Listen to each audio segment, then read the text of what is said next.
Ladies and gentlemen, welcome again to Kenya Lens Media, where we talk politics, we analyze politics. And there's something that has come recently, and I want us to look at it.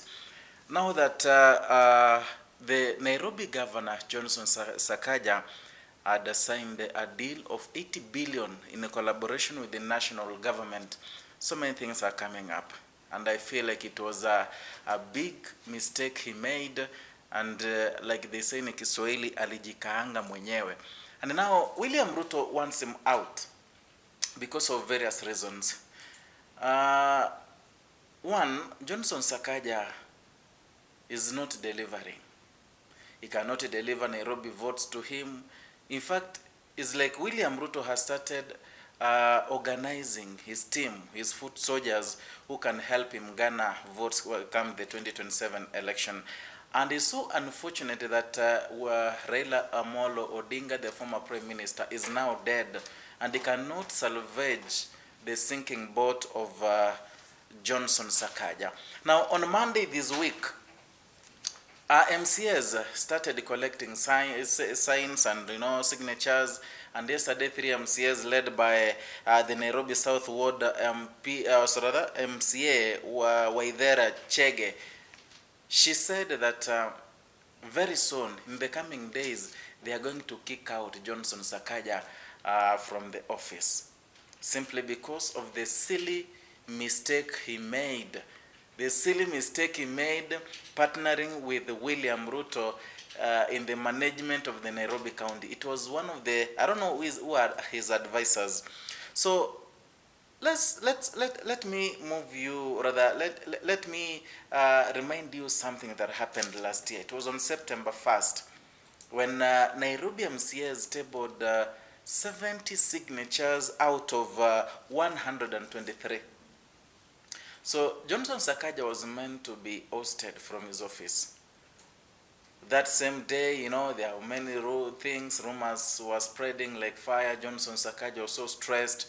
He never knew that his boat could be salvaged, And William Ruto is one person, once he believes that you cannot deliver, he'll never help you.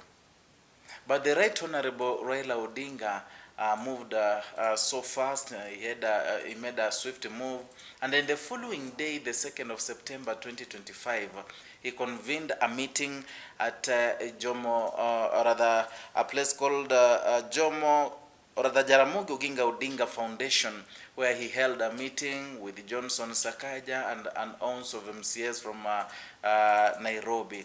They had an indoor discussions. They talked about so many things, because there were so many things was being impeached about. There were grounds like he had failed to fulfill the campaign promises he had made to the Nairobians, and then there was he was delaying in the issuance and disbursement of the bursaries. There was told, or rather, there was told Ward Development Fund that made the MCAs angry with him and felt that he was incompetent to run and lead the Nairobi County. So he was impeached. So Raila Odinga, as the good man he was, a kind-hearted man, someone who does not hold grudges, someone, once he believes in you, he does. So they convened a meeting at the Jaramogi Oginga Odinga Foundation, where he talked about the whole situation. And now here is the place where Johnson Sakaja became so humble, because he was cornered, apologized to the members of the assembly. He promised to do the same within 60 days. He promised that he could change his approach to the members of assembly. Everything was watered down, courtesy of Raila Odinga. Raila Odinga was a man anyone could listen to. His enemies, his friends. He was a man who knew how to approach people, who knew how to quell the drama, to quell chaos, to quell when there are high temperatures in the political sphere. So this is the time when Johnson Sakaja was really meant to go home, and he was helped by Raila Odinga. And now the impeachment motion is nearby. The MCAs of Nairobi are garnering, or rather, are putting themselves together. they are exercising on how they are gonna impeach him, and they say this time round is not about the grounds they used last time, but these are new grounds in which they are gonna impeach Johnson Sakaja. But something tells me does not happen from the blue sky. You know, it is hardly 2 weeks since William Ruto and Sakaja signed an 80 billion agreement deal. So I think William Ruto is behind all this. You know, yesterday William Ruto introduced the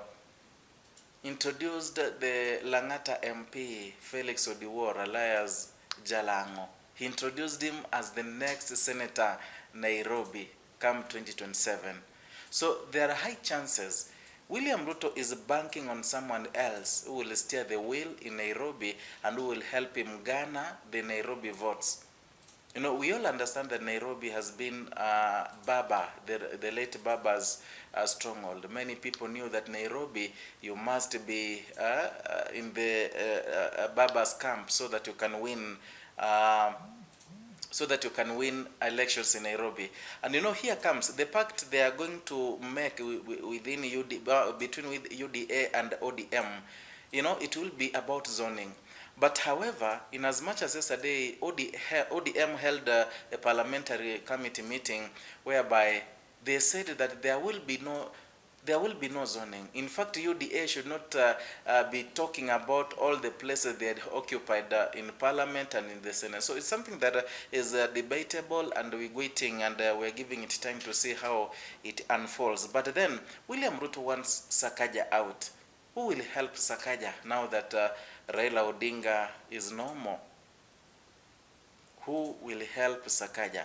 And something tells me perhaps Sakaja had known that his goose is boiled, is now ready for cooking, and that is why he went further and forth to sign the 80 billion deal with the national government so that they can enhance development in Nairobi. Someone does not wake up from nowhere to sign such a deal. He might have sensed that he's going home.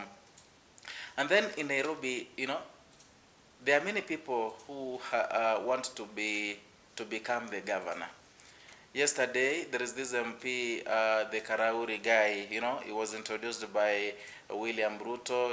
William Ruto introduced the Langata MP. So there might be high chances that William Ruto is banking on someone else to be the next governor of Nairobi. Now that Johnson Sakaja, the Wamadimbos, is not delivering either, is not delivering services to the Nairobians, at the same time is a baggage to William Ruto. He does not deliver. He can't give him votes. Many people in Nairobi now, they don't want anything to do with the Sakaja except the few goons that he always hires to heckle him, to heckle anyone who is against him in the public rallies and everything. So William Ruto is a guy, once he spots something that can help him, he will go for it. And he has known that in Nairobi, he's going to lose the votes for Nairobi if he allows Sakaja to be the next governor. So I don't know what your take is. You can comment down there and give me your opinions concerning the whole thing and how it's unraveling in Nairobi. Also, if you are new here, kindly consider subscribing as a way of helping us create more content and also grow this platform.